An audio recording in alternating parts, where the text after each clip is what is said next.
जात के लिए आप क्या कहना? देखिए, हम लोग जातियों की राजनीति नहीं करते हैं।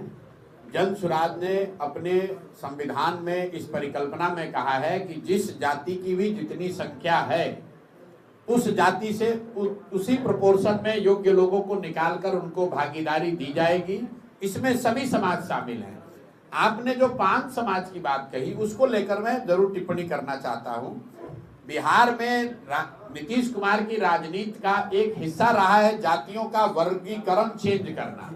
एनेक्सर 1 को एनेक्सर 2 में डालो, 2 को 1 में डालो, 1 को एससी बना दो। उसी के तहत एनेक्सर 1 में आने वाली कुछ जातियों को, जिसको 5 समाज के नाम से एससी का दर्जा दिया गया। ये सही बात नहीं है, ऐसा दावा किया गया, क्योंकि जातियों का ये जो दर्जा चेंज होता है, कैटेगरी चेंज होती है, इसके पीछे साइंटिफिक स्टडी होनी चाहिए। राज्य सरकार उसको प्रस्तावित कर सकता है, उसको स्वीकार करने का पावर केंद्र सरकार को है।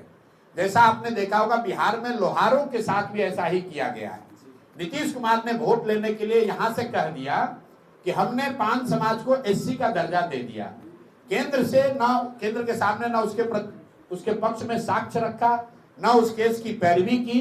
नतीजा क्या हुआ? जैसे लोहार को एसटी बनाया गया था और वापस ईबीसी बना दिया गया, उसी तरह 5 समाज के लोगों को एससी से हटाकर वापस ईबीसी बना दिया गया।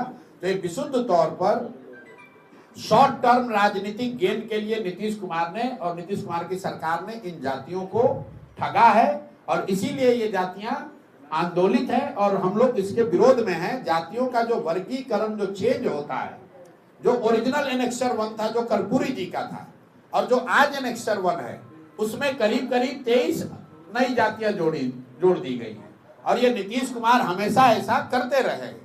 जब उनको राजनीतिक सुविधा होती है वो किसी एनेक्सर 2 को उठाकर एनेक्सर 1 में डालने की बात करते हैं।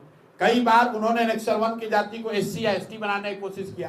तो जब आप एनेक्सर बदलते हैं, एनेक्सर 2 को एनेक्सर 1 में डालते हैं, वो तो राज्य सरकार का मामला है, इसलिए वो कर पा रहे हैं। लेकिन अगर आप एससी को, ईबीसी को या ओबीसी को एससी या एसटी के दर्जे में डालोगे तो केंद्र से उसका अनुमोदन निश्चित जरूरी है, वो नहीं करा पाए। इसीलिए लोहार के केस में जिसको एसटी बनाया गया था फिर से ईबीसी बना दिया गया, कई बच्चों का नौकरी चला गया, लोग परेशान हुए। उसी तरह से 5 समाज को भी इन्होंने कहा कि हमने एससी बना दिया, लोग पंचायती राज का चुनाव एससी रिजर्व सीटों पर लड़े और वो सब चीज बर्बाद हो गया, क्योंकि केंद्र सरकार के समक्ष इन्होंने जरूरी दस्तावेज नहीं रखे, उन जातियों के साथ धोखा हुआ है। अब वो जाति जो है वो आंदोलित है।